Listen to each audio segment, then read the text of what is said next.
mother's first husband actually bet their house on England winning the 1966 Football World Cup. Have you come across the Japanese concept of Ikigai? I haven't, no. That sounds interesting. It's really interesting. It's basically 4 questions, and if you imagine a Venn diagram, 4 Venn diagrams for each question, and your Ikigai is what's in the middle. And the questions are, what do you love? What are you good at? What do people need? And what will people pay for?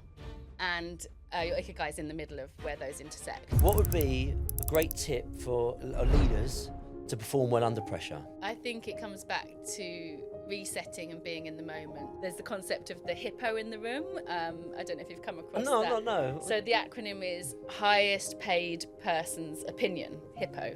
Highest paid. Okay. And so the hippo in the room should speak last. So if you're having a board, a staff meeting, actually, before you assert your viewpoint as the founder, as the CEO, let the junior people or your colleagues make a contribution. Okay, so Joe, thank you very much for coming on Working on It. I appreciate your time. Really happy to be here. Thanks for having me. Oh no, you're welcome. No problem.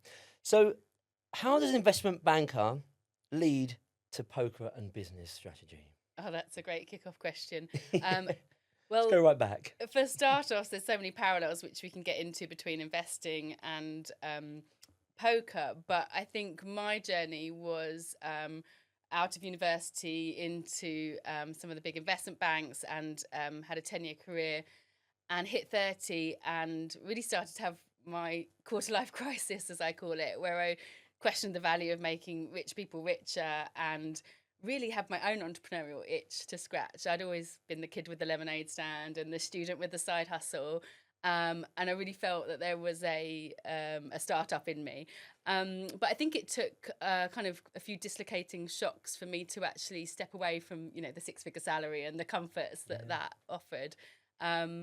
Basically, my dad died suddenly, and then my relationship ended, leaving me brokenhearted. And then not long after that, actually, my best friend died, and my mum died, and my brother died. Wow. So this sort of led to this kind of real questioning of what am I doing, and what's the purpose of it all, and what value do I want to bring to the world, and what's my contribution, and almost having no fucks left to give, and realizing that actually this wasn't a one-way door. I could walk away, and if I needed to step back, maybe I could, but actually I needed to go and explore some other things. So that led to me, starting a kind of second stage of my career in innovation and startups and entrepreneurship. And prior to Aces High, I founded a tech startup, raised venture capital funding for that.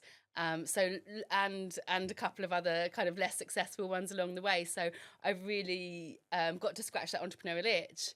And now happily, as I kind of learnt the lessons from those previous ones with Aces High, it brings together what was a hobby, my passion for poker, alongside, my passion for entrepreneurships and startups, straddling that with the corporate world. And what we've done with Aces High is actually sanitize poker for a corporate audience with zero gambling, and really reimagining poker as a corporate team building and, importantly, a skills building experience, which I absolutely love. It's a huge amount of fun, and I was able to bring my hobby together with my passion for startups. So, well, I'll tell you what, there's quite a lot to unpack there. Wow. So, Joe, I'm shocked. All those people that were close to you, was there much of a gap? There was a little bit. It wasn't all in one go, but there was my best friend, my brother, and my mum were in short succession a little bit later. And then I lost my dad and the relationship, which was that first kind of jolt. And I think sometimes it's the cracks that let the light in, right? It's those moments, it's darkest before dawn, and you sort of really have those existential moments where you think, well, actually, what is important to me? So despite that kind of, darker period, it challenges me, especially losing my brother, who was 38 at the time. That makes me wake up every day thinking, I'm lucky to even get the chance to fail at this. If this doesn't fly, that's okay, because I tried. That's your inspiration, isn't it? Yeah, it really is. There. And he, so I think the fact that I get to have a go at this makes me take risks and makes me bolder, and I challenge myself every day to kind of live fuller. I really believe that. Yeah. I tell you what, that's quite amazing, because obviously you and I spoke before, and I was really interested by your story and the passion and everything you had. And you told me about a story which we'll get into of you going in and first sort of like falling in love with poker and Yeah. that sort of thing. And I was like, I've just got to hear this. But do you know what? It actually comes together now, Yes. because I think your courage and your inspiration to push forward and be the shining light from your family, if you like, comes from perhaps losing those people that are just so close to you. You're the one that's carrying the torch on their behalf, isn't it? Really, would you say? I do feel that, yeah, I'm able to take those risks, and I don't want to waste a day because you actually don't know what's around the corner. That's amazing. Yeah, but you're right. It all started for me back in 2016. Actually, I'd only been learning poker for about 6 months, just as a hobby, very casually.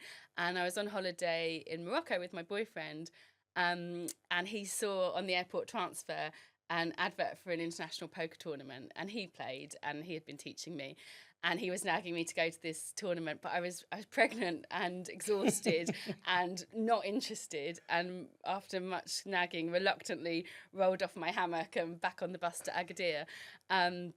And I guess sometimes life deals you a hand that you never saw coming, because 8 hours later at 4 a.m, I'd just beaten 200 men to win my first international poker tournament. That is crazy. That was a lot of fun. I think something about being pregnant and I had just lost my brother at that time. That was sort of the year before.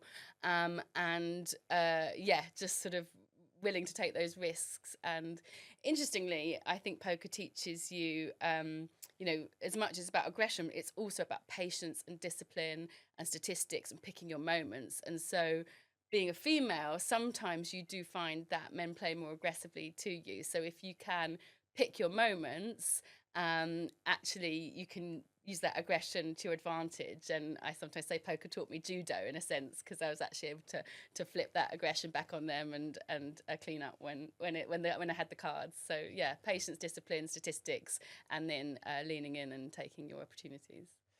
So, do you do judo too? No, I don't. Oh, okay, well, but it taught me that is that just another string to your bow? Wow. Not that one. What a life.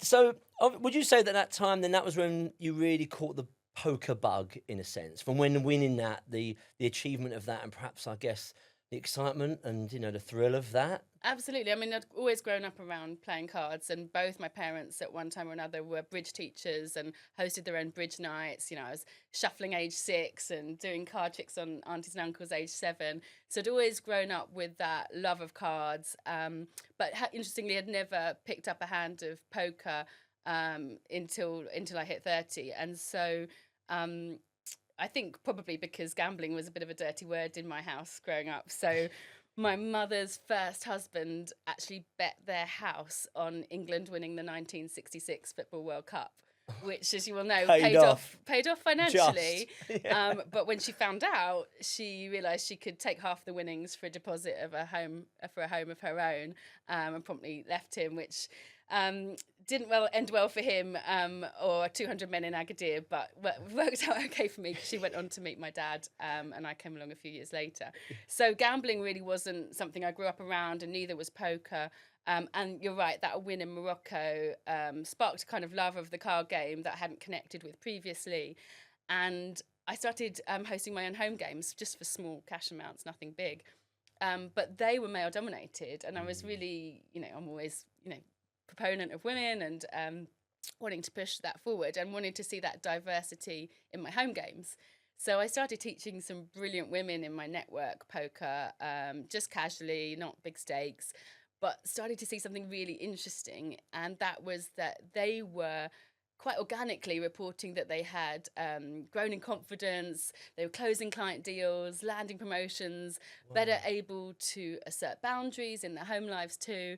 And they, my friend Caroline, after a particularly successful kind of client deal, said, I realised I've got aces and there was no way I was folding. And I was like, that's so interesting. I'd seen how poker had helped me raise investment from venture capital, negotiate, build my own businesses, and handle myself in high stakes negotiations with rooms full of men. And now I was seeing the same thing in these novice women that I was teaching. And so marrying my love of the game, that's really where I saw an opportunity, that the worlds of poker and the corporate world don't typically overlap that much, quite understandably. But maybe there was something in the strategic thinking behind poker, not the gambling and the bluff and the bravado and the boys' night, but actually in the game theory and the negotiation and the strategy and the logic that could translate to the world of work. And that's where the idea for Aces High was born. Well, that's quite incredible. I tell you what, it's not on the list of questions, but I'm going to ask it to you. I'm going to ask you it. Given now you've just revealed everything there, what would you say is your purpose? Have you come across the Japanese concept of Ikigai? I haven't, no. That sounds interesting. It's really interesting. It's basically 4 questions. And if you imagine a Venn diagram, 4 Venn diagrams for each question. And your Ikigai is what's in the middle. And the questions are, what do you love? What are you good at? What do people need? And what will people pay for? And your Ikigai is in the middle of where those intersect. And so for me, what do you love? You know, I love cards. I love competing and poker. So that's absolutely a passion of mine. What am I good at? I'm really good at corporate facilitation, bringing teams together and inspiring others, I think. And what do people need? They need to come together for, team building and learning and skills within a workplace environment. And what will people pay for? Corporate offsites and client events. And so if you look in the middle of that, I think Aces High is my Ikigai. And that very much aligns with purpose for me. And where I've done previous startups, and now I'm the founder of Aces High, people close to me have commented, you've really come alive and lit up with Aces High, even more so than the other startups that I was passionate about that were important and meaningful. But this feels so uniquely me. I am not the best poker player in the world. I'm not the best entrepreneur in the world. I'm not the best facilitator in the world. But I uniquely bring those attributes together in a way that I might just be the best founder of Aces High, because it sort of is the intersection of this unique blend of things that I bring to the world. It's not, it's not saving lives. It's not the most important thing in the world, but I really feel it adds value to companies, to teams, and to individuals that are better able to understand themselves and each other in high stakes moments. And I absolutely love it. That is brilliant. I think you can see the passion just sort of like oozing out of you there as you explain it. So I definitely agree. You're definitely the best person for Aces High. So what was the Ikigai? And it was what you're good at. What do you love? What are you good at? What do people need? And what will people pay for? Right, okay. And that's sort of what a startup, I mean, I hope I've got that correct, but that's my memory of it. And if you can find the intersection of all those 4 attributes, because it's all very well being really good at something, but if it's not a service or a product or a value that people will part money with, then you really can't make a living out of it. And if you can intersect what you love with what pays, then, every day you're getting up and your work doesn't feel like work, it feels like play. Yeah, exactly. That's it. Yeah.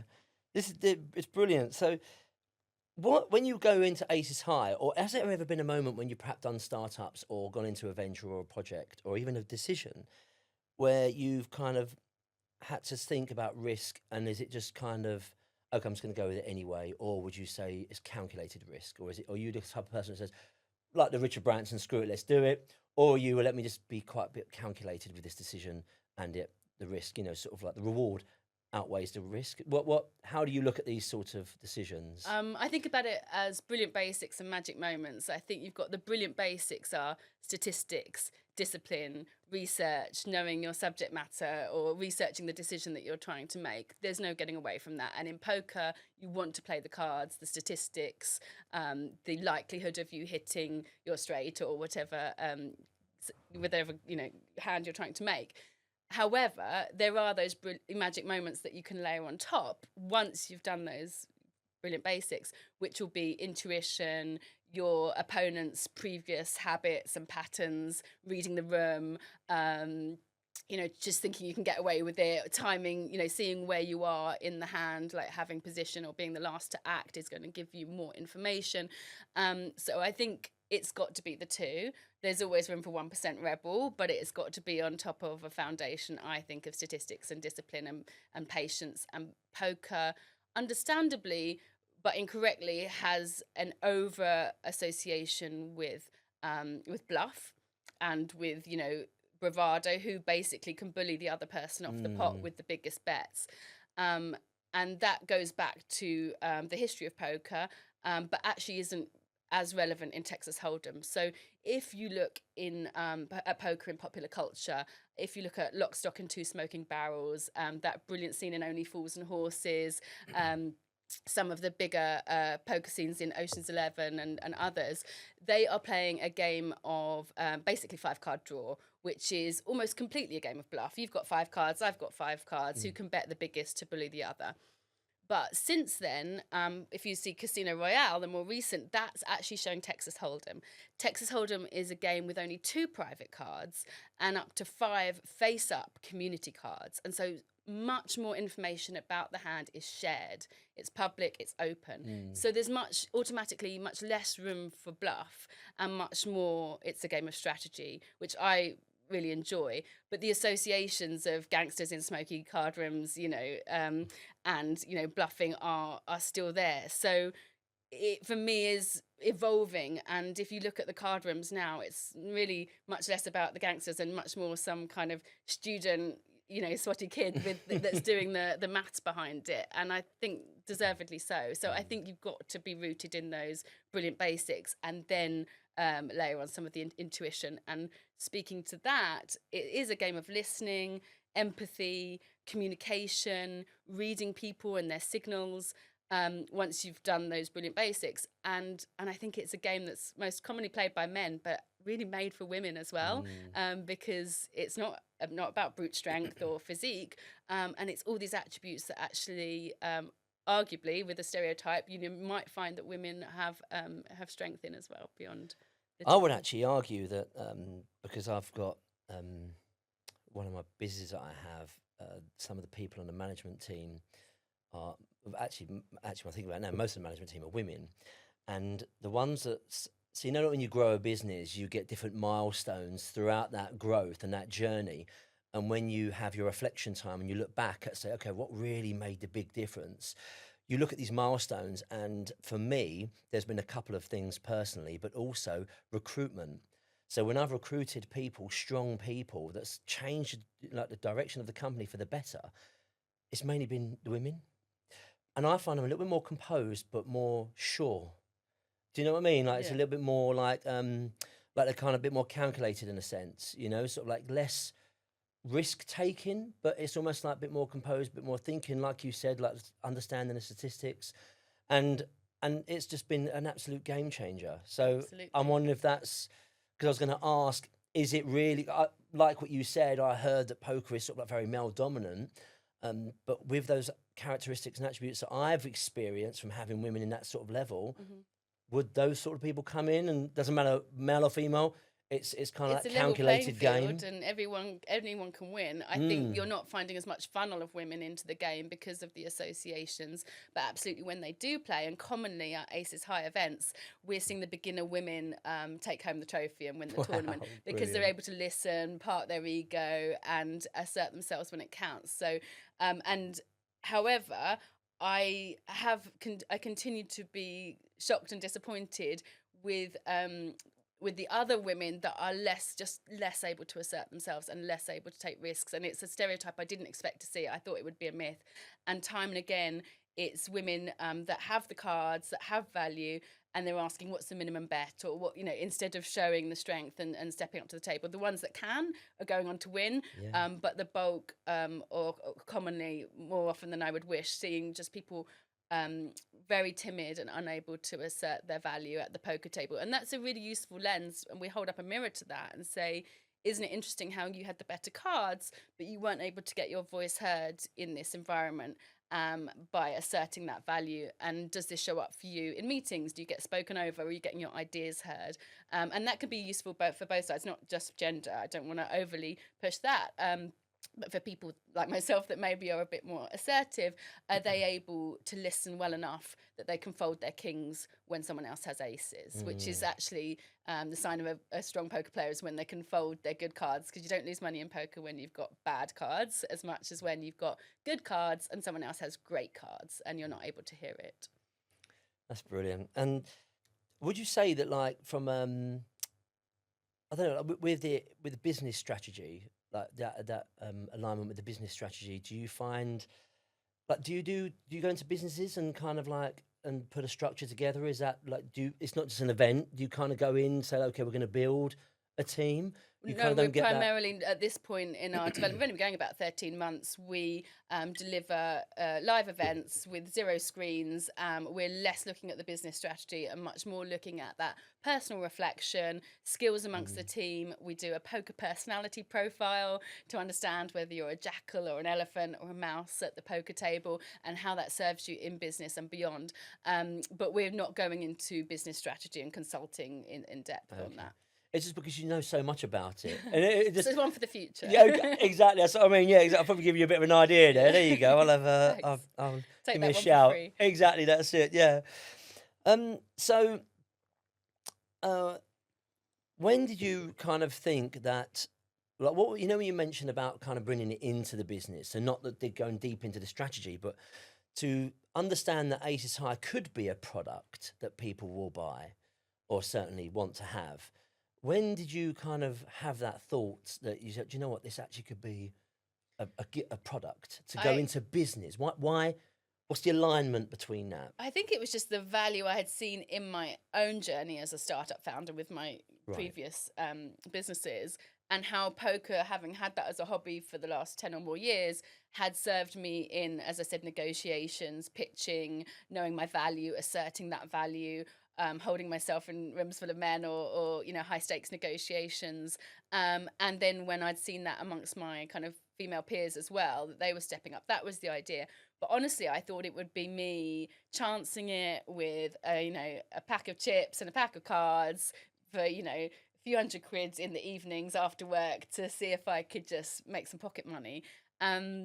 And it was only when I sort of started thinking, okay, what would a workshop look like, and how can I make it not just, this is not, a social poker night, but actually land it back in business skills. That the feedback I started to get, that's really when I was like, there's something in this. And very quickly, it got a lot of attention. We've delivered to some really big businesses, household names from Sky, BlackRock, Amazon, those sorts of people, and particularly fits with the investment community. So, and startups, but VCs, hedge funds, private equity, they're kind of taking bets in their daily work anyway. Some of them know poker, and Aces High works just as well for complete beginners as it does poker pros, and they're finding a lot of value. And we've actually even come across trading firms that are already teaching their graduate training program poker, not for gambling obviously, but for the strategy, for the when to walk away from losses,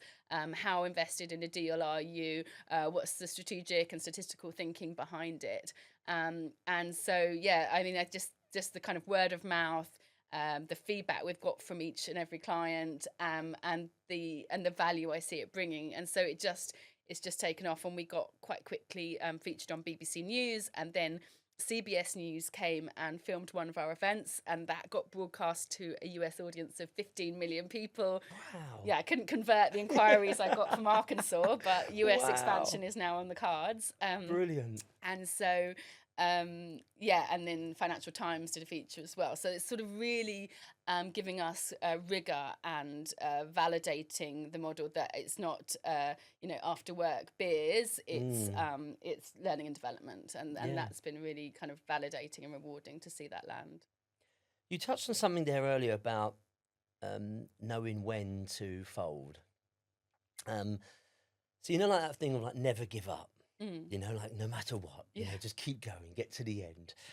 And I think that serves a purpose in many, many, many, many different circumstances. But knowing when to give up can be a stroke of genius. Would you agree? Yes, and reframing it from giving up, right, as to actually Cut the your best losses. thing I can do to minimize my losses now is to walk away from this. And I've invested X in this deal, this recruitment process, this startup. I can double down, it's double or quits kind of thing, or I can actually try and like say, well, I've I'm going to limit my losses by walking away. And that is a skill around parking your ego, assessing and reassessing, which is really important, because something that was a good investment at the start, and now the goalposts can move, can't they? you haven't hit your clubs on the fourth card or whatever. So then, what are the statistical chances? What's the likelihood? How are you positioned? And so not being so blindsided and sort of stuck in one way of thinking, but being able to pivot and navigate. And I think with entrepreneurship, a huge part of it is having staying power. And it's, I'm not encouraging anyone to walk away too soon because things aren't going perfectly. There will be obstacles. But picking your moments, knowing, whether it's a deal or a hire or even the startup itself, it can be, when is it, how are you checking in, how are you evaluating and reevaluating your position, and the kind of return on investment or the likelihood of you getting the return on investment that you're trying to seek. So I think just kind of staying in the moment and using all of the information, those brilliant basics of the fundamentals and those magic moments of the intuition, and laying them on, so you're not just grounded in one way of thinking because you said you would do it or because that was your thinking 6 months ago. It's how you're reassessing that. Yeah, that's it. Yeah, and I think with so what would you say, have you ever experienced that where you've either in a poker game, I guess you have, or perhaps on a business venture or an external sort of like decision or journey where you think, do you know what, I've had to reassess and actually it's not as good as what I thought.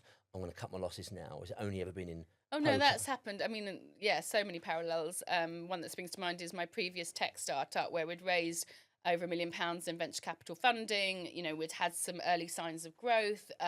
We had a killer team and a world-class product, and our go-to-market strategy wasn't landing in the kind of scale and pace that we had hoped, and that was a real challenge. And it was when, after 2021, we'd raised our first round of funding and done a kind of follow-on, but then struggled. And I think the space we were in, a bubble had a little bit burst. And it was quite difficult because we'd invested so much time and resource and built a team and taken investor money, which I hold really, I don't hold that lightly. So it's like your own money kind of thing. It was our own money, like your own money, but investors as well, and feeling a duty of care to the team, to investors, to my co-founders, wanting to do the right thing. And ultimately, we did have an exit, but it was not, profitable one, and we got out with our heads held high, and I learned so much from that. But that was tough to walk away from. But happily, the tech product continues in another form. But that was a hard one. Okay. What, and if you're allowed to say, what's been your biggest loss in a poker game? What's been your biggest win? I tend not to talk about money because we really do distance ourselves from gambling at Aces High. I think the message is that you don't need to gamble to take the value from poker.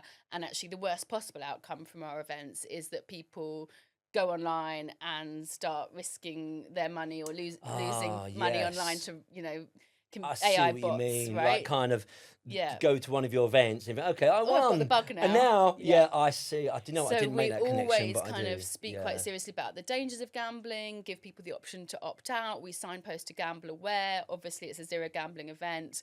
Most of the cohorts that we're working with are a low risk kind of community, but it does happen that people have been affected by problematic gambling.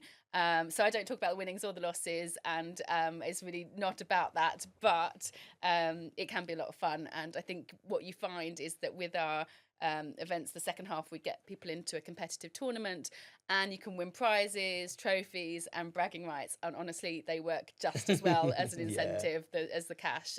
So people are really motivated to win, which is fun. Bet. Yeah.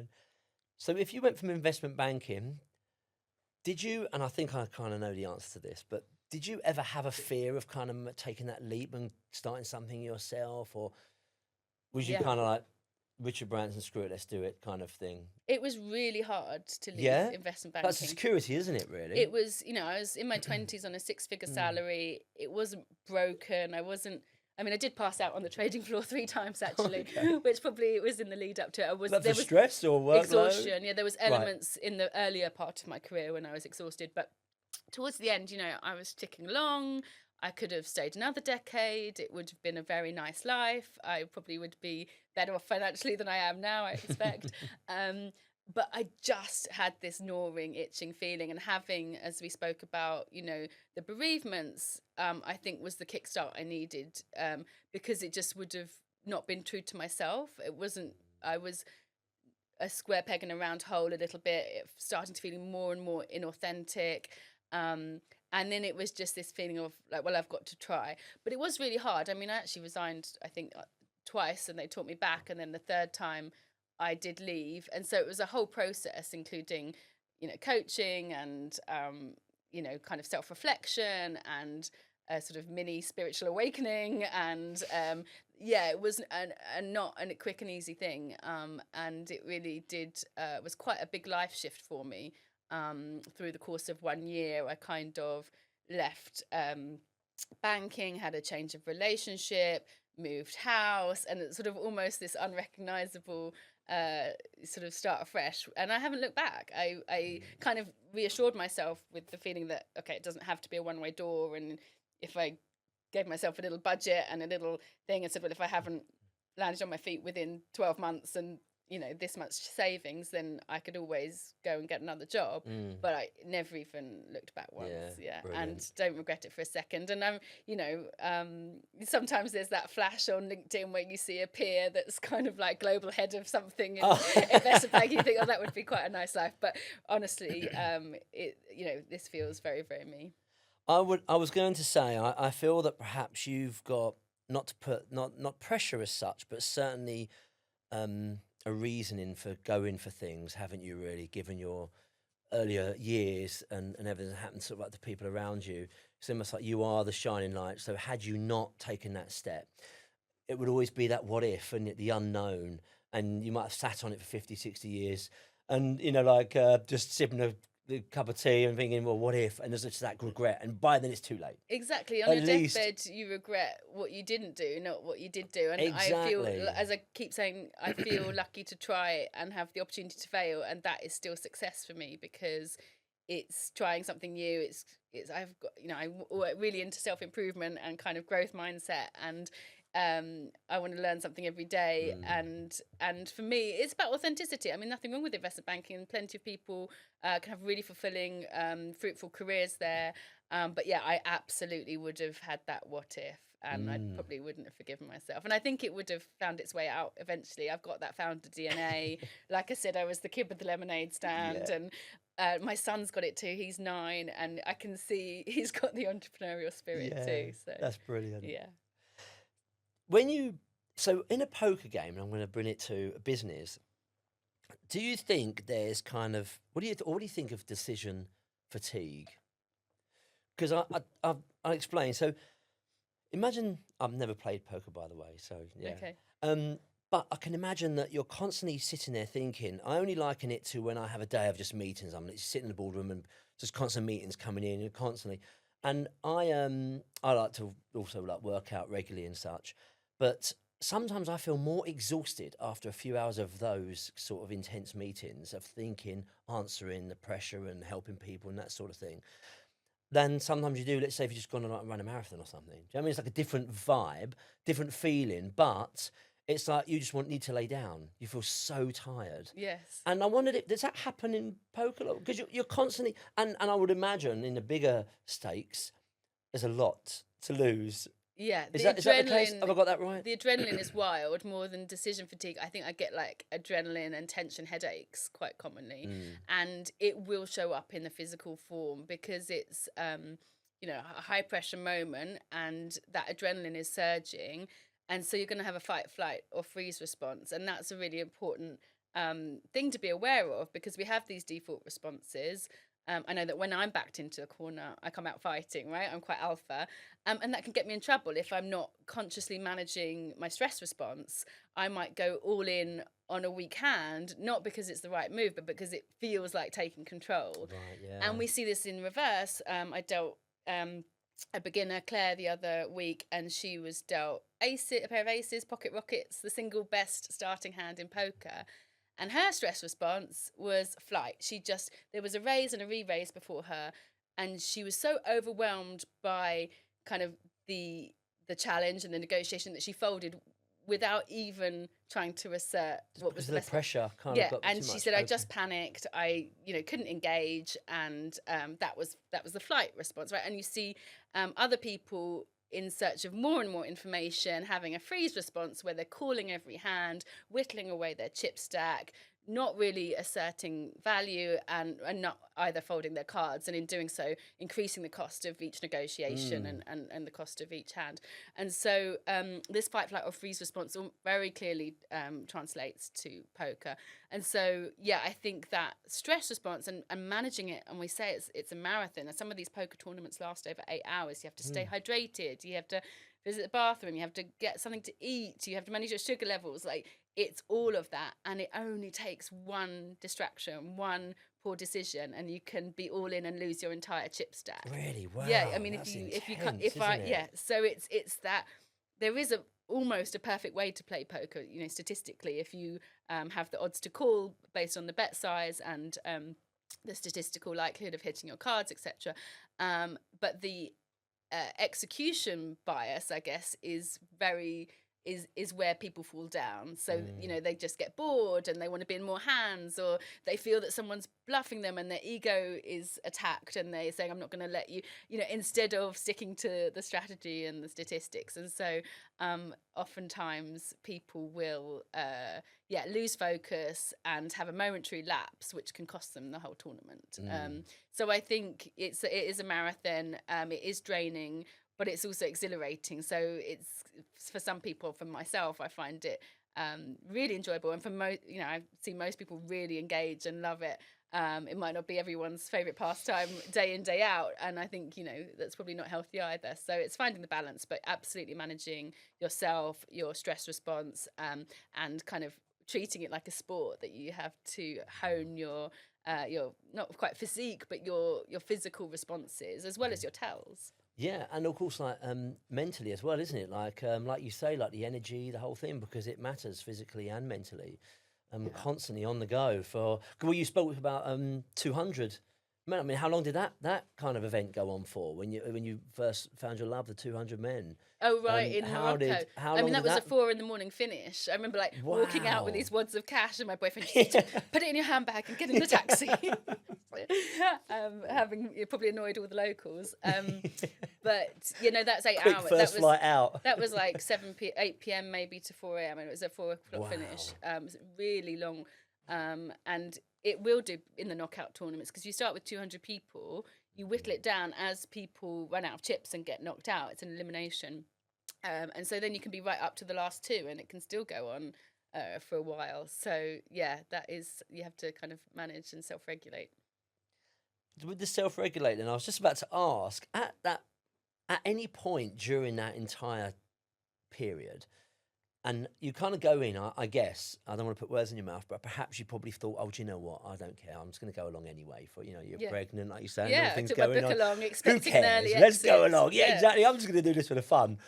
At what point did it ever get to you think, hold on, shit, I'm getting a bit close here now. I really want to win this. Yeah, I have that competitive streak, so that came out. But there was moments when I was backed against a corner and nearly out and had to kind of take risks. So I mean, there's an element of luck as well with any poker tournament. Do your cards hit? That's most of the things in life. Yeah, isn't it, exactly. Really? But it's also taking your chances. So I mean, there was some lucky turns and shaky calls, and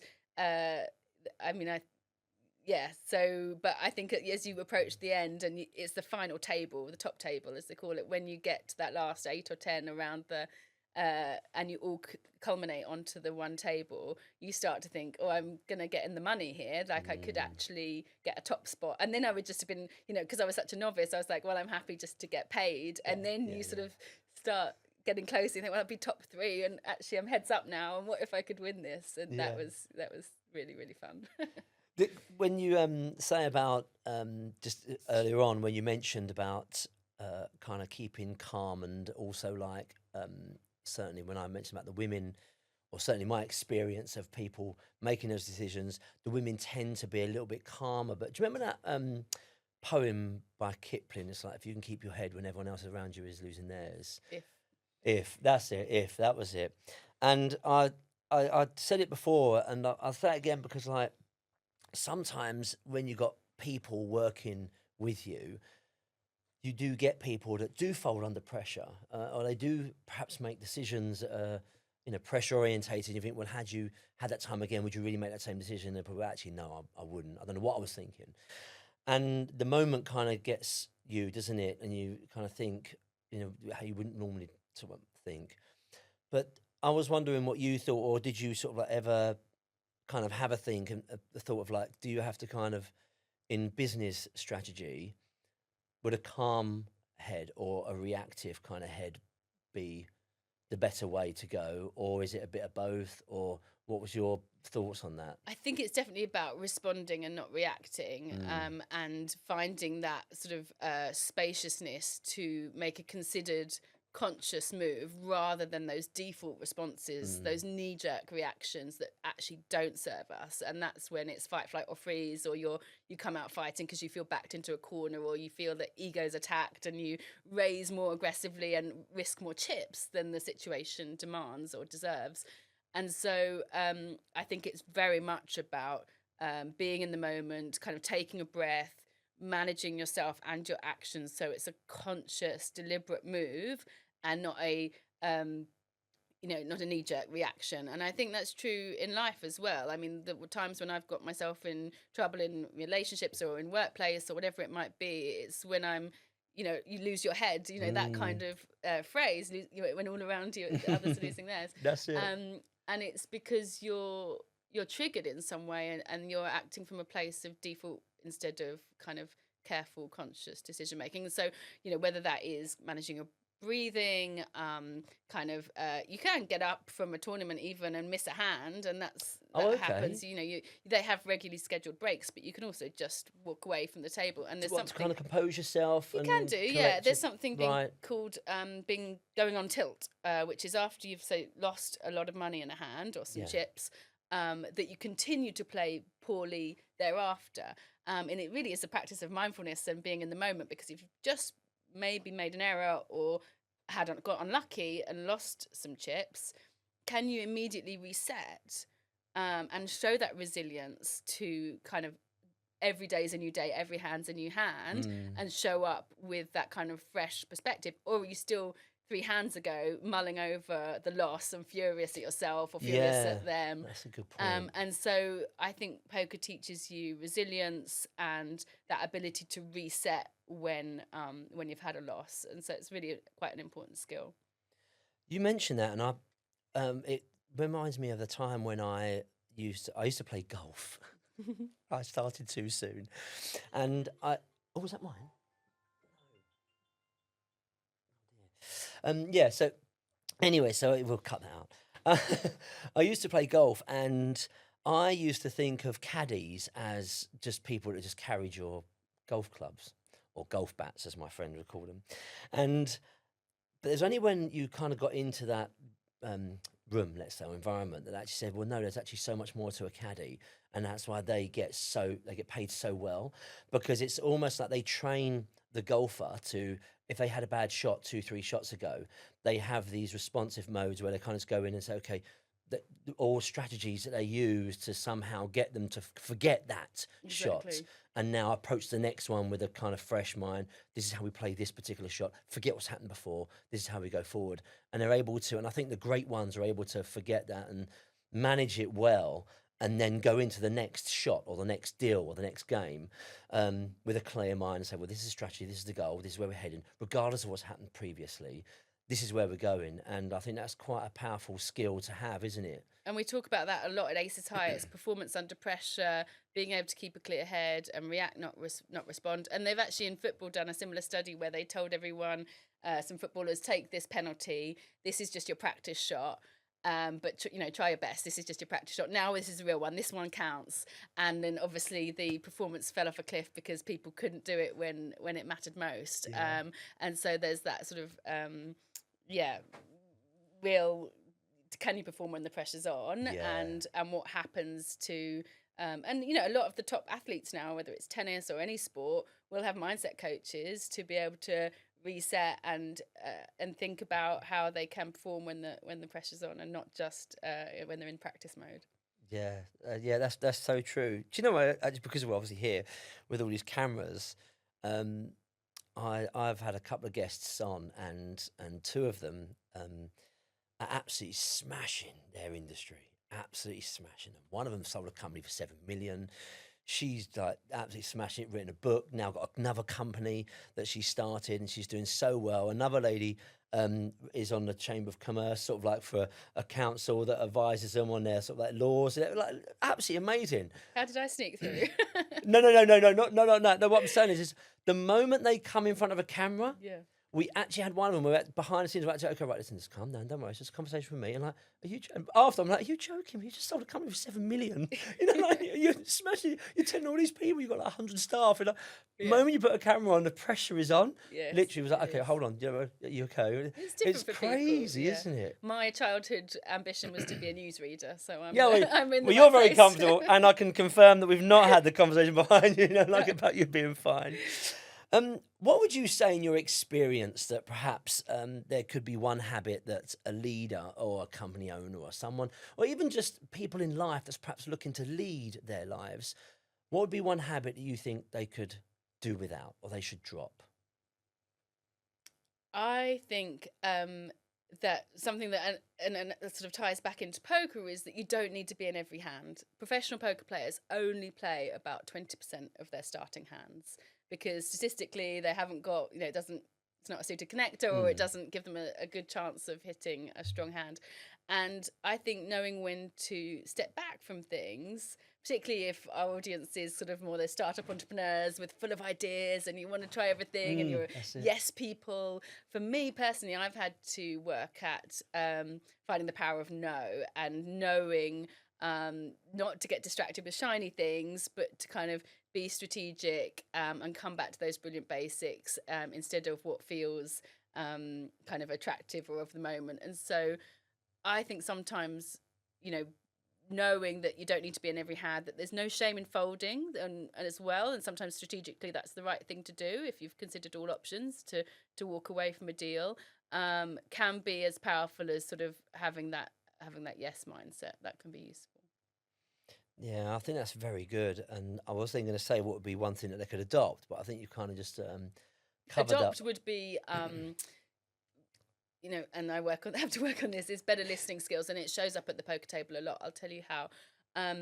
That people are so busy playing their own cards in life at the poker table, staring at their kings or their good ideas, that they're not able to listen to the other ideas around the table. And whether you're in a leader of a business and you're the visionary, you've got a kind of set view of where you want to take the company, but if you speak first, you risk missing out on innovative ideas and crucial contributions from junior team members that might be more creative, or people. There's someone from ops, there's someone from sales, there's someone in management, there's someone in logistics, etc. You have to kind of hear all of those, and there's the concept of the hippo in the room. I don't know if you've come across that. No. So the acronym is highest paid person's opinion, hippo. Oh, okay. And so the hippo in the room should speak last. So if you're having a board, a staff meeting, actually, before you assert your viewpoint as the founder, as the CEO, let the junior people or your colleagues make a contribution to make sure that everyone's invited to speak, that everyone's heard. Because if you assert an idea and ask people if they agree, they'll go along with the hippo, right? So you miss that diversity of contribution. And so I think more listening, not just playing your own cards, but imagining or asking what cards other people have. And that's what poker is. It's a conversation through betting chips or folding your cards to ask, how strong is your hand? How good is your idea versus what I have? And the people that perform best at the poker table are really able to deeply listen. And that's not just, the cards, it's the pattern of play, it's their body language, it's what they've told you previously through their betting action, and taking all the information in to use as much of that to your advantage as you can. I think that's really good. And it when you mentioned about the hippo, So when you've got a business, you think that you must dictate and run and lead and so on. But this is so when you touched it, I was like, is she talking to me?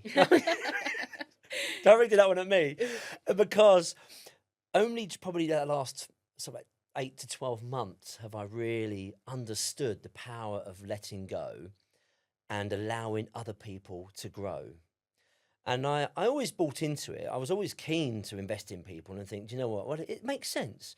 But I never quite put it into practice or really understood it deeply, you know, in a sense that you can actually practice it, you know, as in you can say it and talk to it and tell all the great motivational sayings and yeah, it's great. But actually put it into practice so it comes second nature to you, so it just happens. I really only seen the power of that in the last, as I said, about 8 months or so, because now we're bringing through some management guys in that management team, and we're investing in them, and it's almost like they've grown so much because of that, because of that same way of thinking. It's like, okay, what do you think, Brad? Well, no, let's get everyone's thoughts in the room, and we'll go from there. So we have a weekly team meeting and stuff, and a lot of time I don't come in till the end, because like other operational things, I said, you guys figure it out. You don't need me. Yeah. You know, like, you figure it out. You know, it's your department. You own it. I think it's really, really powerful that. So if you could ever just make the jump of actually letting go and allowing others to grow, I think that's a real bold move, but you reap the rewards in so many ways. It is really hard though, and I think particularly for that founder DNA personality type where, you know, you've got fingers in all the pies and all the ideas, and you're kind of, come on, we're getting on this train, who's with me? And you're the visionary. We're going to Mars, here we go. Who's coming with me? And someone's saying, the train's got no wheels. You're like, don't worry about it, let's go. So true. And so recognising your blind spots and your weaknesses. So I'm not a detail person. I'm that visionary that I kind of see that. Same, yeah. And I think it matches the founder DNA, right? Yeah. And so actually saying, I do need a detail person to tell me the train's got no wheels. Otherwise I'm trying to like. I love that. The train's got no wheels. Who cares? Let's go.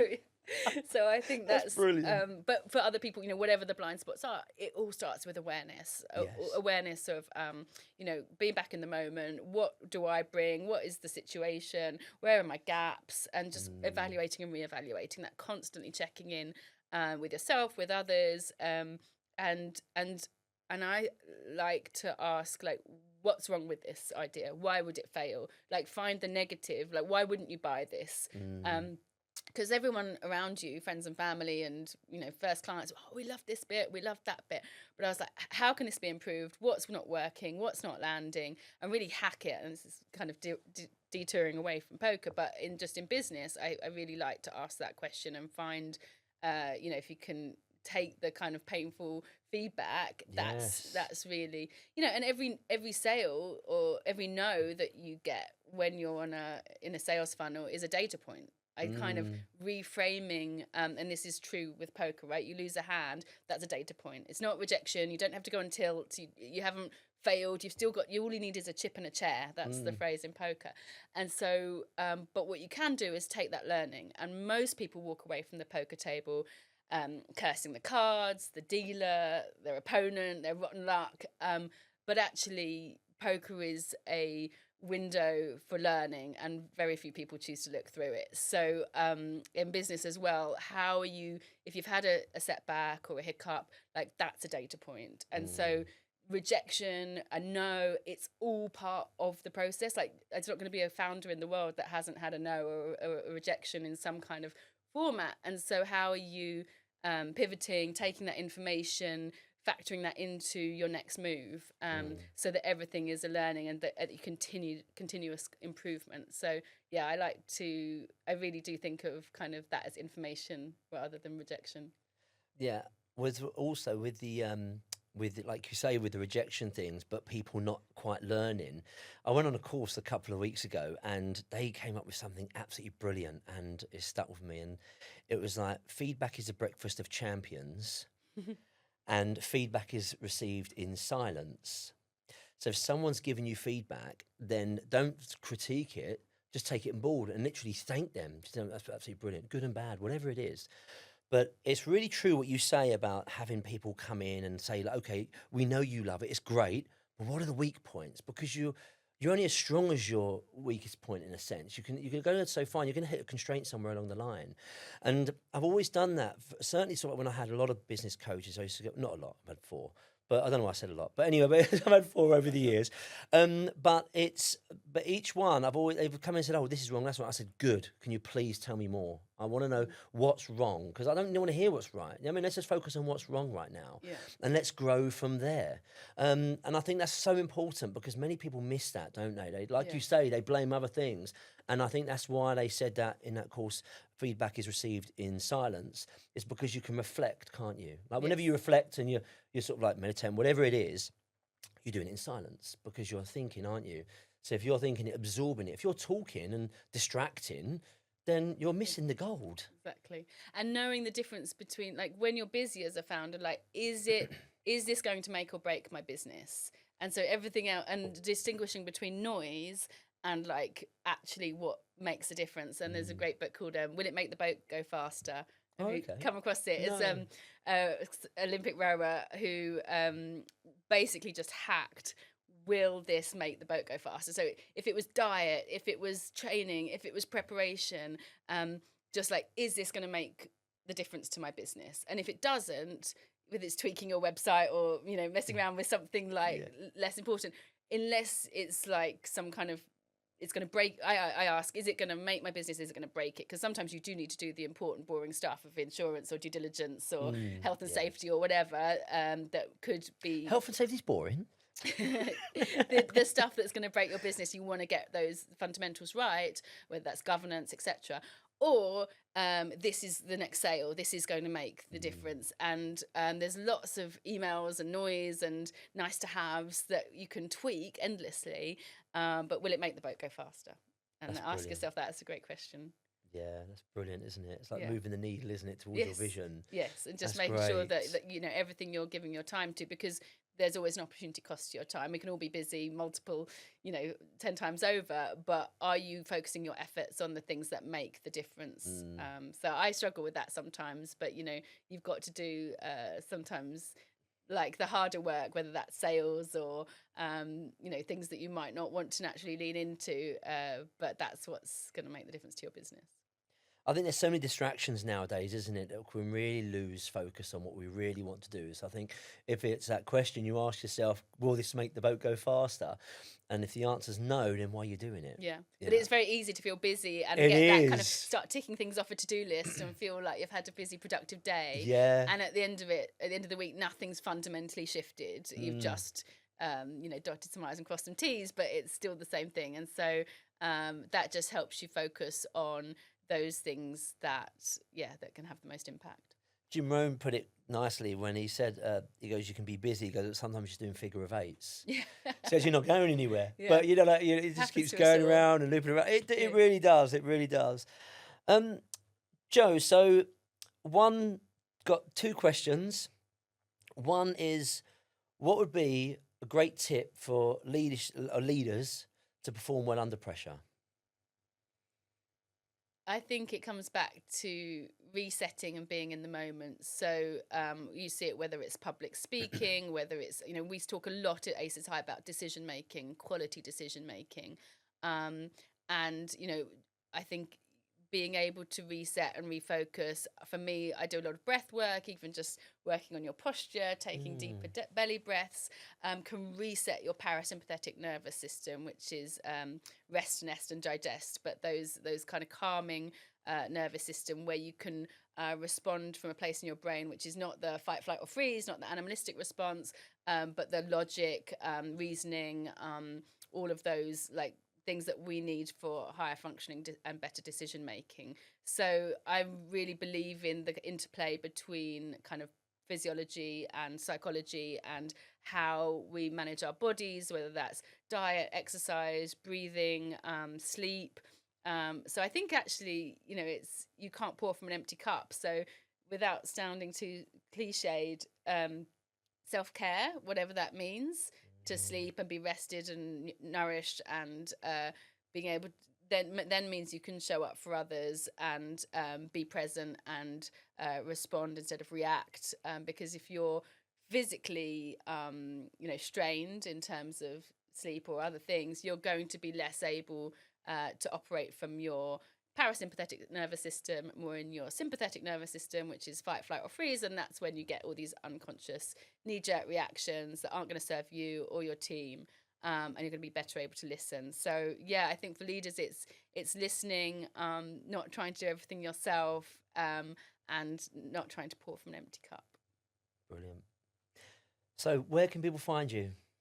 Yeah, so we are Aces High, and the website's aceshighLondon.com. Also on Instagram at Aces High London, and on LinkedIn as well. My name's Jo Living. I'm the founder of Aces High. I'd love to connect with anyone that thinks this could be an interesting angle. We delivered to corporates for team building events, offsites and away days, but also works really well for a unique client event that's memorable and impactful, and everyone can take something from it. We're able to dial up the poker party, or really lean into those kind of skills building moments and personal reflections and insights, and you'll get to know your poker personality and come away with hopefully some prizes and a trophy as well, and a lot of fun and a lot of memories. So yeah, would love to connect with anyone that's interested. We're a small startup still. We're only about 18 months in, so yeah, word of mouth is everything for us. Brilliant. Thank you. Jo, it's been an absolute pleasure. I've loved hearing your story. It's been absolutely brilliant. I knew I'd enjoy it. It was great. Thank you so much thank for you very having me. much. No, you're welcome. Thank you very much. Thank you.